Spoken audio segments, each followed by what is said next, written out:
She will be the first speaker. She's from India. Then it will be, and I hope I pronounce my name right, Tinus Kruger. And then it will be Maher Maghrabi, who's from Australia, from Sydney. And because he has to leave early, he will form part of this session. And I think let's jump right in. Okay. Okay. All right. So as it's quite evident, Namaste from India.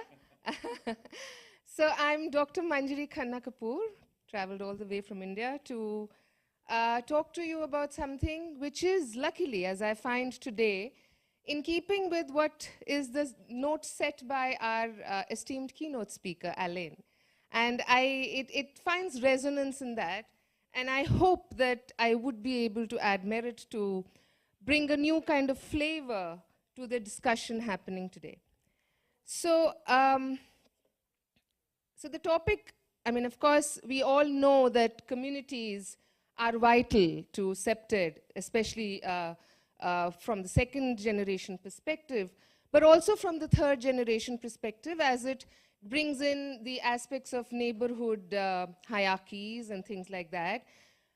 Homogeneity and heterogeneity, or homogeneity versus heterogeneity of communities, is something that architects, urban designers, planners have been debating for as long as I know the subject. But what I'm going to focus on here is the role of culture and socioeconomics in Cpted, and in the special context of developing economies like India. So basically what I'm trying to get at is that these factors impact the constitution of communities, and communities is what makes up neighborhoods, and neighborhoods is what makes up cities. So in the specific context and representative almost of a third world country, India is my sample here. So we already know that first generation Cpted has been working for centuries, but a lot of you may not know that it's been working in the traditional garb of culture and a lot of heritage and a lot of good practices, not known yet in India as much in the garb of Cpted. Second generation we find in India, sorry, that's a little early. Second generation we find in India is the main driver of the first generation principles, not so much design and architecture that knowledge is yet to kind of percolate down. Also in the third generation, when we're looking at the proposals for third generation which are being debated nowadays, there is a big emphasis on sustainability. And when we talk about sustainability in the context of developing economies, socioeconomics is probably a most important factor. And further, the other proposals for third generation like public health and neighborhood livability, all of these finally come down to how a community is constituted, how the neighborhoods are being made at the city level. So that is what brings in the idea of homogeneous versus heterogeneous communities. Now let's look at first and foremost let's understand the difference between homogeneous and heterogeneous. So as we know, homogeneous is obviously something that has a similarity in structure, it has some kind of a commonality, and that is exactly what basically amounts to being homogeneous. Heterogeneous, obviously, then is exactly the opposite of that, where you have dissimilar or incongruous or a diversity of sorts, and that is what we're talking about when we talk about heterogeneous. So what you're looking at right now is a map of the world which shows the concentration of the Indian communities across the world. Now you can see that you can see that from the legend here, you can see that Indians do find favor in the North America and of course some part of the Gulf, followed by a little bit on Australia, yes, South Africa too, and the rest of the world, of course, less. But what does that mean? What do you mean when you talk about the Indian community? The Indian community itself is a very diverse community. It's supposed to be one of the most closest communities, close-knit communities across the world, very thick, very hardworking, or such sweeping statements are made about us. But actually, we are one of the most diverse communities or diverse countries in the world. We have 7 major recognized religions, over 1,600 languages, and over 2,000 ethnic groups within that Indian community, what you just saw. So, what does that mean? So, nationality is one factor that we talk about when we talk about homogeneity versus heterogeneity. But is that really it? Actually, I could think of these. I'm sure there are many, many more factors, but things like race, color, ethnicity, nationality, we just talked about that, religion, caste, language, culture, even food and traditions are all factors or parameters on which one can judge the homogeneity or the heterogeneity of a community. So, amongst these, the one which is least mentioned and written about is socioeconomics. And for me, according to me, in the context of developing economies, it's probably the most important. So, even when we talk about it's linked to Cpted, probably socioeconomics is very, very significant from all the first generation and the second generation principles. Previous case studies and my book with some of the case studies show how socioeconomic classifications has a distinct impact on all of these factors that we attribute to Cpted today. Now, in the specific context of India, where 95% of the 1.4 billion people, which means approximately, if you calculated 1.33 billion people are in the lower income or below poverty line group. That's on your screen, that's data. That's a huge number. And you cannot have a discussion on anything without understanding this major statistic. Now, in that regard, I was very enthused when I had visited the Sydney Technical University in 2016, and I learned of this project that they were doing they were doing it with 2 communities around Sydney area, one of which was the Campsie project.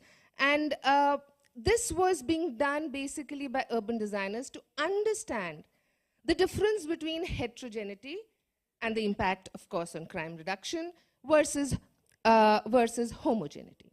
Now, typically, urban designers across the world believe in the virtues of inclusion and that any community should not be, typecasted, and they should be included, and there should be as much heterogeneity in a group, right? This project was the first time where they put together, people coming from for asylum seekers. Let's just say asylum seekers. They were put together, and this community was developed principally for people from, the same or similar backgrounds. They were allowed to stay, live together, settle down, and they found great dividends in their community policing, in the way they could manage these, the community which was typically blamed for crime activities. They found a certain amount of control factor in that.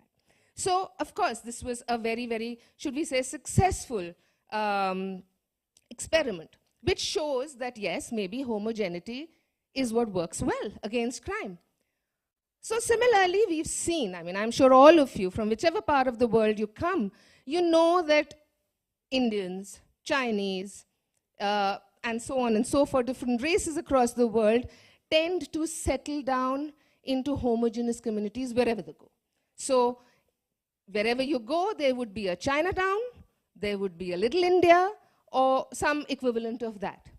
So one would imagine that this is the way, this is the natural way, this is the obvious way, and this is probably the right way. And maybe the comfort of settling together with sharing and caring for each other, logistical support, and all those in a strange land. But we also find that settlements like these have today become tools of politics and play of power. Power and ideologies. I'll give you an example of that. I'll see the video. I'll just pause it for a second. Just 1 second, I'll give you an introduction so that you know what we're talking about. So this video is of a homogeneous settlement somewhere in India. And this is when the COVID health workers, this is in the early days of COVID, when the health workers were going door to door from community to community, trying to identify people who may be carrying the disease and may not be knowing. And it was the misuse of the power of a community where the leaders of the community led the people to believe that these people who are coming in these PPE kit suits, you know, so those PPE suits were equated to something like a monster or a demon, and they're going to come, they're going to examine you and take you away, and you may never ever come back. And this was palmed off, and you will see how the community has reacted to people coming to help them. And this is an example of the misuse of the power of a community, especially a homogeneous community. So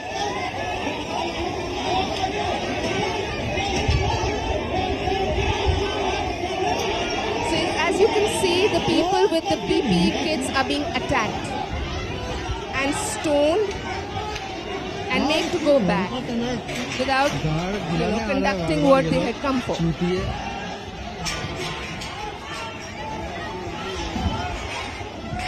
Okay, I think that's enough. So, gated communities, we've all argued about them, debated, they are another example. They are, however, an example of homogeneous but socio-economically homogeneous communities. So people of a particular economic class come together, learn to, decide to live together and disallow everybody else from coming there. Similarly, and we of course saw that during the pandemic, these were the communities which struggled with a lot of things, though their lockdown protocols and their hardening was very, very good, but it was on a socio-economic level that they suffered. And of course, the picture on your screen, I wonder if so many of you are aware of, these are the lowest marginalized class of the Indian population, forced to walk back home during the long days or long weeks of lockdown because they had no option. They had no way to survive. And this is what pushes us today to understand that probably we need to rethink, just pretty much like what Alain had argued for, maybe these systems are now obsolete and we need to rethink the system in how we plan our cities. So this is an example of a traditional community, residential community in India, in Delhi, which is, say, representative of most of the traditional cities. And you have, of course, sorry, I lost the page. Yeah. So you have a lot of people staying together, working together. Now, this is an example of that, the same traditional homogeneous community, which was designed Originally, if you see, these are the Richie-Rich blocks, if I may call them so, I'm sorry. And these were the middle class groups. So you can see that this is 800 to 1,000 square yards, and these are about 200 to 300. Now, what has happened over the years is that this classification has got diluted. So we have a veritable mix now, because the very same one single plot which earlier housed a single rich individual is now probably having 6 middle class families in the apartment form, and so on and so forth on the other side. So because of which now this has become a little more vibrant, and even though this is at what somebody would say at the cost of snoot value, it does serve the purpose of Cpted way better than what it was. Similarly, in this picture, this is the same colony that you saw in the master plan. This is this neighborhood park, and so in this, if you see, you have the original residents who are the higher income group ladies. They are doing their activities, while their lower income group support people have as much access to the same public health spaces. It's mixed use not just in terms of the purpose of the buildings, but also in terms of the socioeconomic group that is covered here. And it is in sharp contrast, if you see, to these kind of lower socioeconomic group colonies versus these rich enclaves. Now, these rich enclaves have all the workings of an advanced level neighborhood. They have everything that you can ask for. But what they don't do is contribute to the city, to the neighborhood, to the people in any which way. So this, basically what we've discussed here are the merits and demerits of homogeneous versus heterogeneous communities. And as you can see, this is again that same community, and you can see people from it's children of all economic groups having equal access, equitability in all possible ways. So this is, according to me, a very important aspect, and it also lines up with the United Nations Sustainable Development Goals. I won't go into each one of them because we are pressed for time. Let me just end on this. So similarly, what I'm trying to get at is that this subject, this probably requires closer research, closer inquiry, and assimilation into the mainstream to give socioeconomics as much importance in our planning and Cpted activities as maybe culture and all the other virtues get. So this is a picture of my book, which is in final stages of publication. It has a lot of full case studies on the subjects that I kind of just mentioned here. You could always use them, and I would like to close with that. Many, many thanks. Dhanyavad. Obrigado.